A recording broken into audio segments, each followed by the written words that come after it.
Budget की गहमागहमी के बीच आज पूर्वोत्तर के 3 राज्यों के चुनावी नतीजे आ गए। इन तीनों राज्यों की जनता ने अपने पुराने नुमाइंदों पर ही एक बार फिर भरोसा जताया है और तीनों राज्यों में पुरानी सरकारें ही वापस आई हैं। पूर्वोत्तर के 3 राज्यों त्रिपुरा, मेघालय और नागालैंड में पिछले दिनों विधानसभा चुनाव के लिए हुई वोटिंग के नतीजे सामने आ गए हैं और तीनों राज्यों की जनता ने किसी भी तरह के बदलाव से इनकार कर दिया। त्रिपुरा में सत्तारूढ़ वाम मोर्चा ने 5वीं बार सत्ता में वापसी की और कांग्रेस को काफी अंतर से शिकस्त दी।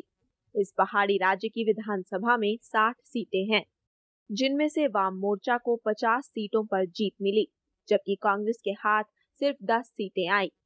दूसरी ओर नागालैंड में नागा पीपुल्स फ्रंट भी अपनी सत्ता सुरक्षित रखने में कामयाब रहा। यहां भी 60 सीटों पर चुनाव हुए, जिनमें से एनपीएफ ने 37 सीटें जीत ली। यहां कांग्रेस को 8 सीट पर संतोष करना पड़ा, जबकि अन्य के खाते में 14 सीट गई। वहीं मेघालय की जनता भी सत्ता परिवर्तन के मूड में नहीं है। यहां की जनता ने एक बार फिर कांग्रेस पर ही भरोसा जताया। 60 सीटों वाली विधानसभा में कांग्रेस ने 29 सीटें जीत ली हैं।